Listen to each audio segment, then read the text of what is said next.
Saudações antarianos e antarianas, eu sou o Gustavo Lopes e no Destrinchando Game of Thrones de hoje eu vou falar sobre as visões de Daenerys na Casa dos Imortais. Se você já é assinante há muito tempo, ou se você é assinante há pouco tempo, mas assistiu vários vídeos nossos, você deve saber que eu já gravei esse vídeo já existe no canal, foi o 8º vídeo que eu gravei e foi há 2 anos atrás até, mas vocês pediram para eu atualizar ele. Não sei se tem tanta coisa assim para atualizar, porque tem muita coisa que já aconteceu. Mas vamos lá, eu vou gravar ele de novo. Algumas coisinhas que quando eu tava fazendo o roteiro eu percebi que dá pra gente ter uma visão diferente. E daí eu quero ver aí como é que vai ficar. Depois vocês me digam como é que ficou aí nos comentários. Já peço pra você se inscrever no canal, pra você marcar o sininho pra receber todos os nossos vídeos aí, a notificação de todos os nossos vídeos e acompanhar a gente em todas as nossas redes sociais, que você sempre vai encontrar o link na descrição deste vídeo. Ah, por falar nisso, antes de mais nada, se você é novo no canal, que não tem muito contato com os livros talvez, eu tô falando aqui sobre a visão na Casa dos Imortais dos livros, não tô falando da série de TV. A série de TV é muito pobre, quase a gente não consegue tirar nada daquelas visões. Então, nem vou comentar, só dos livros mesmo, que deve ter uma referência aí dentro da série, provavelmente. Primeira coisa que a Dany vê quando ela chega na Casa dos Imortais é uma mulher. Essa mulher tá sendo violada por 4 homenzinhos, eles têm a cara pontuda e eles têm as mãozinhas rosas. Então, tipo, eles são meio que como se fossem ratos. Essa mulher, ela simboliza o Westeros e esses 4 homenzinhos que estão violando a mulher são os reis que estavam naquele momento fazendo a Guerra dos 5 Reis. Talvez você esteja pensando, mas são 4 e a Guerra dos 5 Reis obviamente eram 5. Só que, nesse ponto do livro, o Renly Baratheon já tinha morrido, então sobraram só 4 reis, 4 homenzinhos disputando o Westeros e destruindo o Westeros conforme iam fazendo sua guerra. A segunda coisa que a Dany vê, ela vê um festim de cadáveres. Alguns deles têm taças de vinho na mão, como se fosse um banquete que estivesse rolando ali naquele lugar, mas uma galera muito morta. E tem um rei sentado num trono, ele tem em sua mão, ele segura uma pata de cordeiro, como se fosse um cetro, ele tem uma coroa de ferro e a cabeça dele é de lobo. É meio óbvio que ela tava vendo o Robb Stark ali e esse era o 2º livro, então a gente tava prevendo o que ia acontecer no 3º livro quando acontece o casamento vermelho e o Robb Stark morre. Era um aviso já, a Dany ela tava recebendo essa visão bem antes de acontecer o casamento vermelho. Depois a Dany vê a porta vermelha, que eu já falei, acho que no 2º vídeo desse canal, se eu não me engano, que eu falo sobre quem são os pais da Daenerys, quem podem ser os pais da Daenerys, que existe uma teoria que diz que o Rei Louco e a mulher dele podem não ser os pais da Daenerys, e você pode conferir se você quiser. Lá no início eu vou deixar o link na descrição desse vídeo. Depois ela vê o suposto pai dela, o Rei Louco, ordenando que queimassem Porto Real, que é uma coisa que eu já falei aqui em vários vídeos, que ele tinha deixado o fogo vivo embaixo da cidade, etc. Ele falava pra queimar todos e etc. Então vocês já sabem que foi algo parecido com o que a Cersei fez. Depois, aqui uma visão já interessante, que eu tenho uns comentários novos pra fazer. Primeiramente, a Dany ela vê um homem muito parecido com o irmão dela, Viserys, só que ele é mais alto e os olhos dele são mais escuros. Fica meio óbvio que esse cara é o Rhaegar, afinal de contas é parecido com o irmão dela, ou seja, tem traços da família ali. Então é o Rhaegar Targaryen, o irmão dela, o irmão mais velho dela que ela tá vendo. Esse cara, atrás dele, perto dele, aliás, tem uma mulher. Essa mulher tá com um bebê nos braços, e daí esse cara, o Rhaegar, fala: Aegon, que nome melhor para um rei? Então fica a impressão de que ele está ali com a mulher dele, ele é Martell, e que ele está batizando o filho, o Aegon, que nos livros existe esse cara, que pode ser que ele inclusive esteja com a Companhia Dourada para tentar retomar o trono. Por que eu digo pode ser? Porque supostamente ele teria morrido, mas o Varys pode ter conseguido deixar ele vivo. Então isso é um mistério nos livros e na série não vai acontecer, mesmo ele citando a Companhia Dourada. Pelo menos eu acredito que não vai acontecer. Quem pode ser então essa mulher e esse moleque? Porque eu falei assim que eles dão a entender, se dá a entender é porque provavelmente não é. Essa mulher deve ser a Lyanna Stark e o moleque deve ser o Jon Snow. Aí você deve falar, mas o nome do Jon é Aegon? Muita gente acredita que pudesse ser Aegon, só que agora aí que tem as novas informações. O nome do Jon na realidade é Jaehaerys. Então é interessante essa conversa, porque o Rhaegar fala: Aegon, que nome melhor para um rei? E a Lyanna pode ter respondido: Jaehaerys. Porque na série de vídeos que eu falei sobre os reis Targaryen, a segunda parte eu conto pra vocês quem foi Jaehaerys Targaryen, Jaehaerys I Targaryen. foi um rei muito bom, mas tipo o melhor rei mesmo que já existiu, melhor do que o Conquistador. Então é muito legal a gente ter o Jon tendo esse nome. O nome melhor para um rei do que Aegon é Jaehaerys. Inclusive, nos livros, Jaehaerys II é o pai do Rei Louco e foi um rei muito bom também. Só que ele acabou morrendo muito cedo porque ele tinha várias complicações de saúde. Depois, o Rhaegar, ele olha. Segundo a Dany, ela não sabe se ele tá olhando pro nada ou se ele tá olhando diretamente para ela, como se ele realmente estivesse enxergando ela ali. E aí ele dá um recado, ele fala, o dragão tem 3 cabeças. Ele tá querendo dizer que vão ser 3 pessoas ou 3 coisas importantes, 3 Targaryens, provavelmente, que vão ali fazer com que a história se desenrole. Mas antes disso, o que a mulher fala? Com o bebê ainda nos braços, o que ela fala? Ela pergunta se o Rhaegar vai compor uma canção pro garoto. E daí o Rhaegar fala, ele já tem uma canção. Ele é o príncipe que foi prometido e é dele a canção de Gelo e Fogo. Interessante. O nome das Crônicas de Gelo e Fogo, no Brasil é as Crônicas de Gelo e Fogo, obviamente, mas lá fora não é as Crônicas de Gelo e Fogo. A tradução correta seria a Canção de Gelo e Fogo, a Song of Ice and Fire. Aí é que é o legal. Vocês lembram do Hold the Door? Que o Hodor fala, Hold the Door, e daí ele vai diminuindo e vira Holdor. Isso é bem legal. Se você pegar a Song of Ice and Fire e você tirar o G, fica a Son of Ice and Fire, ou seja, um filho de gelo e fogo.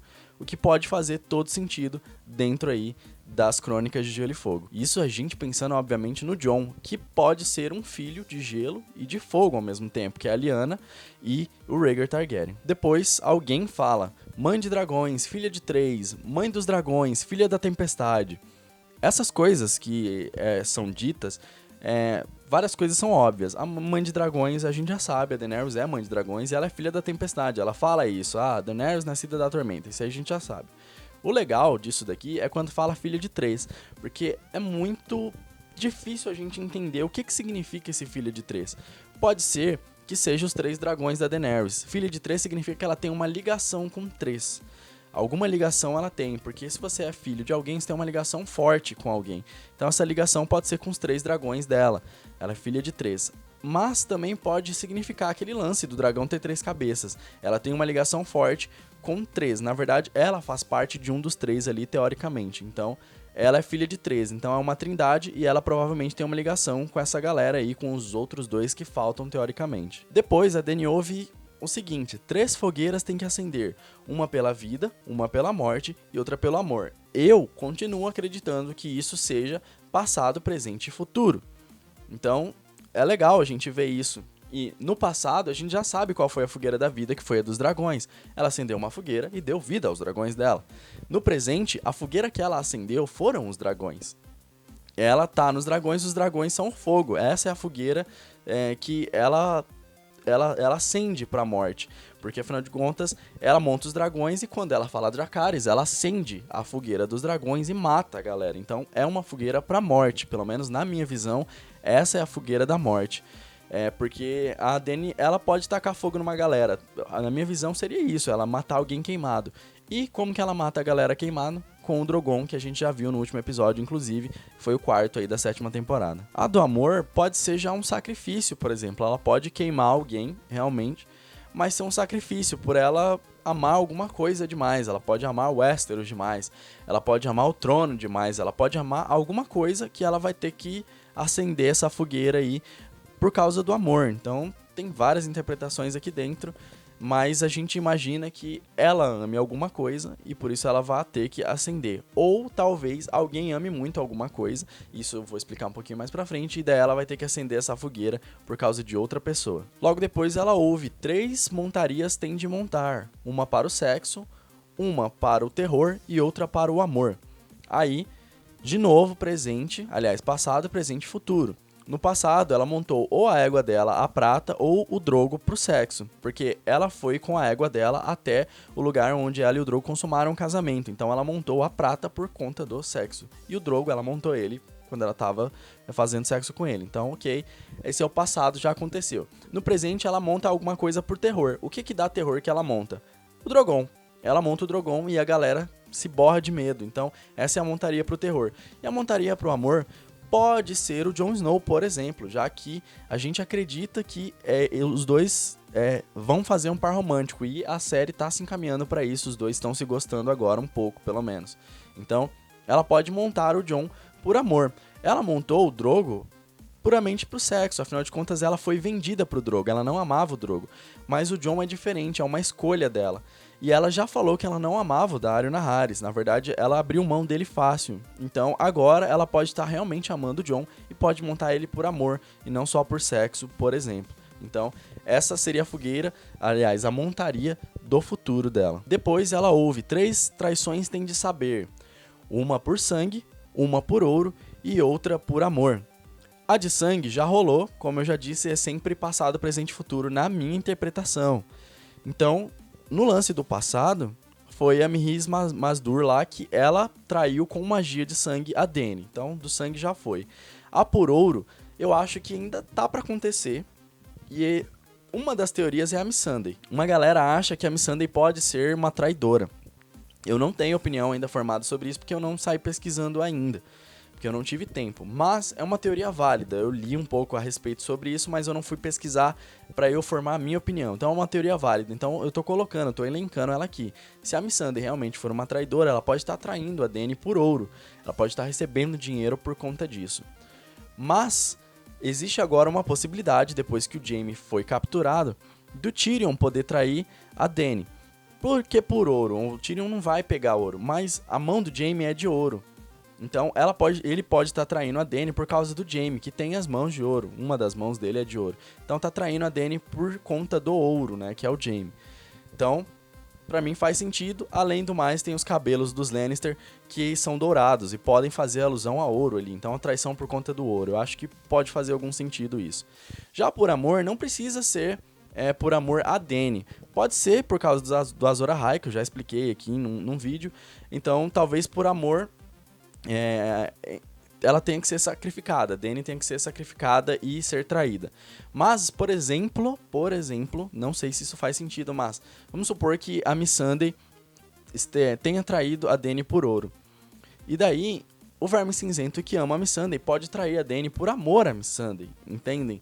Então, pode não ser relacionado a Dany, mas alguém pode trair por amor a qualquer outra coisa, acabar traindo a Dany. Pode ser por amor ao Westeros, pode ser por amor ao trono, pode ser por amor à família, pode ser por amor a qualquer outra coisa, e ela vai acabar sofrendo essa traição, só que mais pra frente, no futuro. Depois a Dany vê algumas coisas que já aconteceram, e ela vê o Viserys morrendo quando o Drogo coroa ele, ela vê o filho dela, o Rhaego, porque ela vê um cara com a pele meio que tipo de cor de cobre, e os cabelos são platinados, ele tá num cavalo, né, um garanhão, e ela, atrás desse cara, tá pegando fogo uma cidade. Esse seria o filho da Dany, o Rhaego.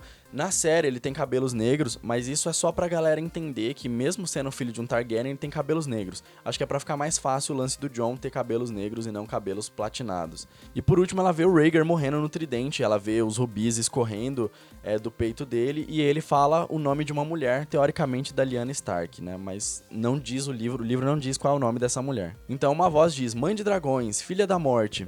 Na minha interpretação, significa que essas 3 mortes têm algum significado pra Dany. O Viserys ter morrido foi naquele momento, quando o Viserys morreu, que o Drogo ele decidiu então que ele deveria dar Westeros pra Dany. E foi ali que começou a jornada dela, digamos assim, porque foi ali que aconteceu as coisas ruins depois, dali pra frente, digamos assim. O Drogo foi atrás do trono, ele acabou se machucando, e depois que ele se machucou, ele morreu e aconteceu toda a jornada da Dany. Depois a gente vê o Rhaego, né, que seria o príncipe que foi prometido, mas ele morreu.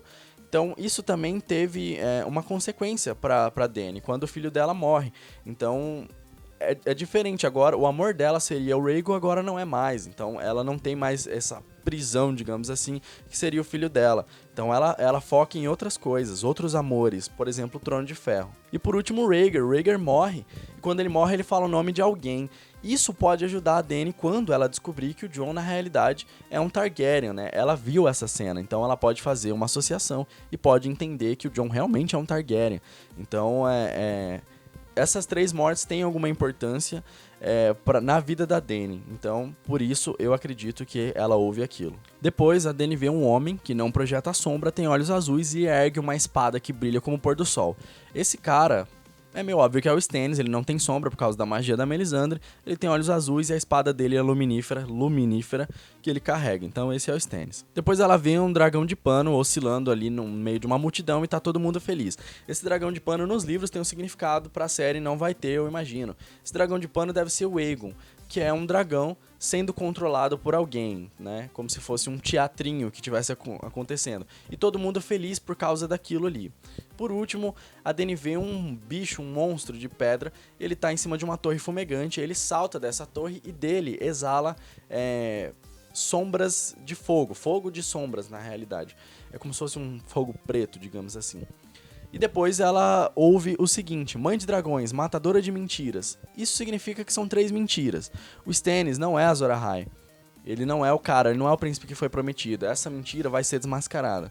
O segundo é esse dragão aí que tá oscilando pro povo. Ele não é um dragão de verdade, então provavelmente essa mentira aí vai ser desmascarada. E o último é o mais difícil de eu conseguir entender. A Melisandre ela fala muito de despertar os dragões de pedra. Ela fala que o príncipe que foi prometido tem que despertar os dragões de pedra. Esse bicho de pedra que exala fogo, pra mim é um dragão. Então talvez a mentira que é a Melisandre vai ser desmascarada. Mas essa é realmente a mais difícil. Eu não consigo tirar muita coisa dessa visão da Dany aí. Depois ela vê a égua dela, a prata. Ela cavalga sobre um mar de estrelas e ela vai até um riacho, né? Isso aí já aconteceu, foi quando a Dany foi consumar o casamento dela com o Drogon, né? A prata, que era a égua dela, cavalgou, tava de noite, então tinha muitas estrelas, e ela foi até o riacho, onde ela e o Drogon consumaram o casamento. Então, isso aí já foi. Depois ela vê um cadáver, tá num navio, e daí esse cadáver tem os lábios cinzentos e ele tem um sorriso. Ela é meio sorridente, só que ele tá triste ao mesmo tempo. Então, assim, vamos imaginar, é um navio. Ponto. Ele tem um sorriso. Esse sorriso pode significar, então, que ele está feliz. E os lábios cinzas, a gente pega a cor, cinza. Cinza em inglês quer dizer grey. Se você está sorrindo, você está feliz. Então, joy, grey joy. E o navio, Greyjoy, navio, entendem? E por último, ela vai e vê uma flor azul crescendo numa muralha de gelo que enche o ar de doçura. E por último, ela ouve falar: Mãe de dragões, noiva do fogo. Bom, o primeiro, ela já foi noiva, ela já se casou com o Drogon, então apareceu a prata. Esse foi o passado. No presente, a gente teve o Euron que queria se casar com ela na série, e ele acabou não conseguindo, mas ele queria se casar com ela na série. Talvez até queira ainda esteja tentando enganar a Cersei, mas vamos acreditar que ele não quer mais. Então, houve já meio que essa proposta aí, e meio também que houve uma proposta da Yara, assim, pra ela. Então, Greyjoy também propôs casamento pra ela. E por último, a Lyanna Stark gostava de rosas azuis, e o Jon é filho da Lyanna Stark. Ele tava na muralha, então uma rosa azul cresceu numa muralha de gelo. O Jon Snow, que tava na muralha. E isso significa, então, que a Dany deve ter um relacionamento realmente com o Jon, os dois devem se relacionar. Então, mais uma vez, eu faço essa alusão de passado, presente e futuro. No passado, ela se casou com o Drogon, no presente, ela teve proposta Greyjoy, rodou, e daí, mais pra frente, que é, tipo, mais ou menos por agora, ela vai ter aí esse relacionamento com o Jon. Ela pode se casar, talvez, até com o Jon. Talvez seja uma forma dela conquistar o norte que ela não está conseguindo. Afinal de contas, ela já disse que casamento é uma forma muito boa dela conseguir aí aliados. Então, basicamente, é isso aí que significa essas visões. Depois, ela vai ter uma série de visões que já aconteceram, então acho que não cabe aqui falar, porque só vai estender o vídeo sem necessidade alguma. São coisas que já aconteceram, como por exemplo, a tenda lá da Mirri Maz Duur lá, que ela vê as sombras e o caramba. Essas coisas aí, a gente já sabe que já aconteceu, não tem significado na minha visão. Então, essa foi a atualização do vídeo aí. Não sei se mudou muita coisa, espero que tenha mudado, porque se eu fiz 2 vídeos iguais, eu acho que foi desnecessário. Mas assim, ao mesmo tempo foram vocês que pediram. Mas se vocês gostaram dessa atualização, fala aí nos comentários quais vídeos vocês acham que eu posso atualizar pra vocês. Que lá no passado eu falei uma coisa e agora vocês falam: putz, agora eu acho que é outra coisa, hein, Gustavo? A gente já sabe que essa teoria foi quebrada, faz um vídeo novo aí pra gente com o que você acha agora. Aí, vocês façam a lista de vocês aí e eu farei os vídeos aí. Óbvio que não todos, só os que eu achar necessário, porque tem alguns que talvez eu possa achar as mesmas coisas até hoje, e aí não tem por que eu gravar um vídeo igual. Mas é isso aí, pessoal, espero que vocês tenham gostado. Não se esqueçam de se inscrever no canal, marcar o sininho, acompanhar a gente em todas as nossas redes sociais, etc. Todas aquelas coisas que eu sempre falo. Muito obrigado se você assistiu esse vídeo até aqui e até a próxima.